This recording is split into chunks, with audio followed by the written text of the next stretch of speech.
Wilson Morales from Black from MTV. Hey, Chad, how's it going? Good, Wilson. Thank you for having me. Yeah, so we got a new. I mean, I've always been a fan of Taylor Sheridan and the series he's got. So now we're telling a story of Bass Reeves, which I don't think a lot of people knew about. So putting this together, what did you want us to get, knowing what's out there about Bass Reeves and what we're going to get here? Um, that uh, his life defined our biggest theme, which is triumph of the human spirit.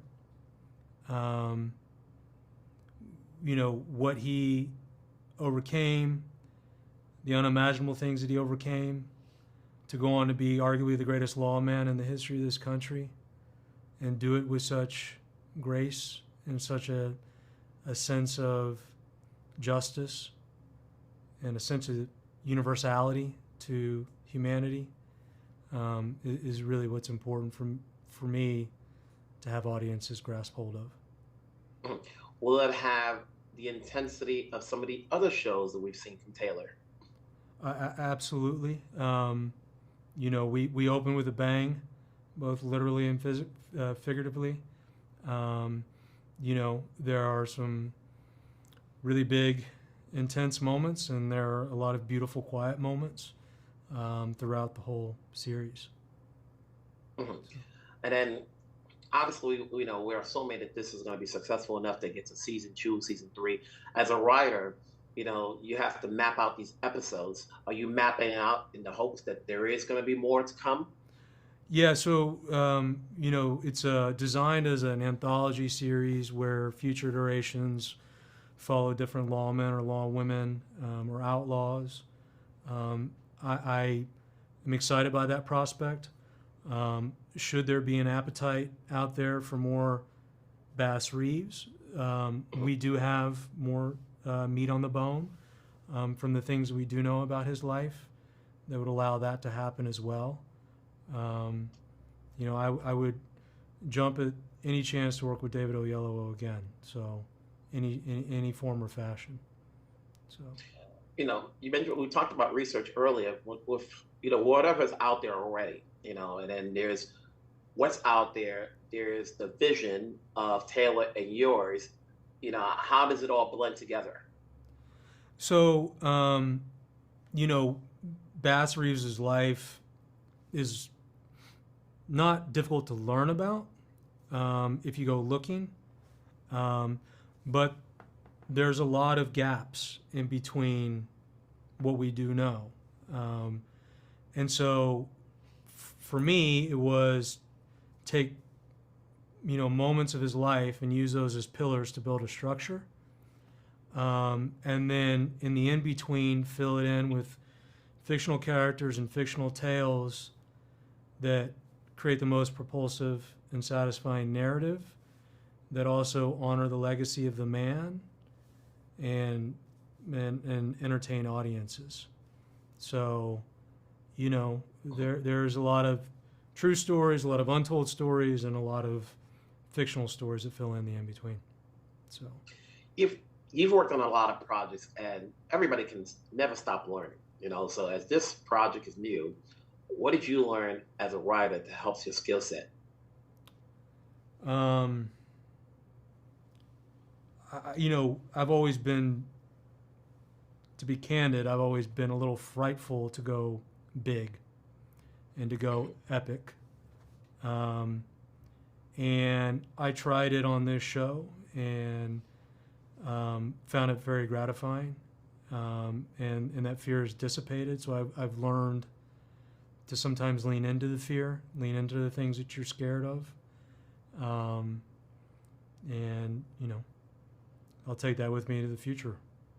So, When you have an ensemble of this series, and you've worked on plenty of shows that have big ensembles, yeah. is there a challenge, when you have to, put the parts together, big, small, and then especially when you have certain talents that we are, all are aware of, and whether or not is the talent bigger than the part, or do you make the part bigger or smaller because of the talent? Um, we didn't. There was one aside from David already being cast when I started writing with the other writers. I can tell you that I met with Barry Pepper very early on and sort of honed the character of Esau Pierce around some conversations with Barry. But aside from that, it was really all in service of Bass Reeves and telling the narrative. And so I didn't worry about a part being big or small or who was the right person for it. I just try to tell the best story I could tell and have faith that the right actors would find their way to the project, which thankfully I believed happened. So, and before anyone sees this, obviously, Bass Reeves, Black lawman. Is race a factor in this series at any point? Very much so. Very much so. I mean, the series begins with enslavement, and then the majority of the season takes place during Reconstruction, and then it ends with the first cruel whispers of Jim Crow descending upon the country. And so, to have lived Bass Reeves' life, it would be impossible for us not to address the issues of race throughout.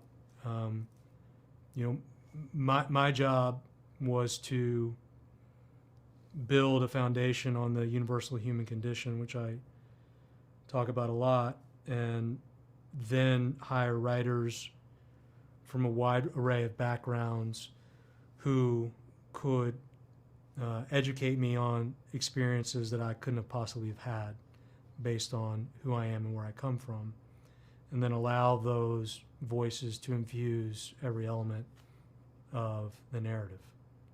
So. Before I let you go, I always say, there's a glut of programs out there. We have our choices of what to see on theaters, streaming channel, cable.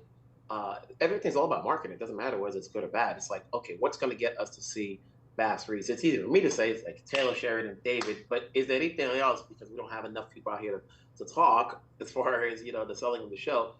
What do you think is the selling to seeing this show? I think it's bold, it's brutal, it's beautiful, and it speaks to the universality of human emotion. Well said. Thanks for talking to me. Take care. Let's hope we can get a season 2 right away. Right. Greenlit. Let's not wait till the end of the episodes. Thank you. I really appreciate it. All right. Have a good day. Wilson Morales from Black Film TV. Hey, Damian. How's it going? What's up, Wilson? How are you, man? Good. So you're on a project as a director. Talk to me about getting this, and how much did you know about Bass Reeves before you took on this project? Nothing. Absolutely nothing. If I'm being honest, at most, I only sort of found out about some characters that were based upon his existence. But I found out about those people after we had done this. Mm-hmm.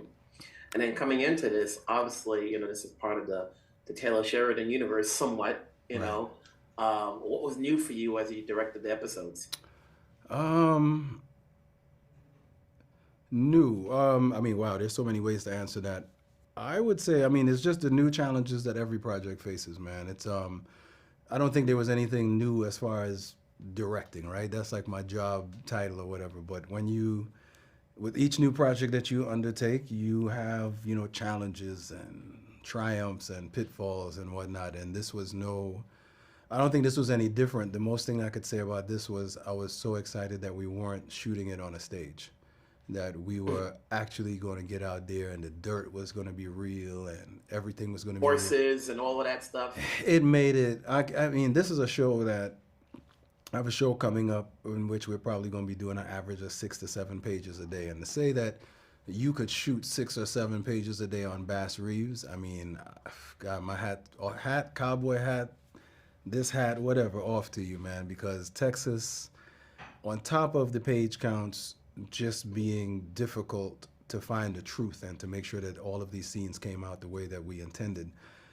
Texas would just sometimes tell you, it's Monday and I feel like having golf ball size hail, or it's Tuesday and I feel like having a tornado. So, we began to realize that we were in a relationship with a place and we would need to talk these things through so we could figure out how we could do this.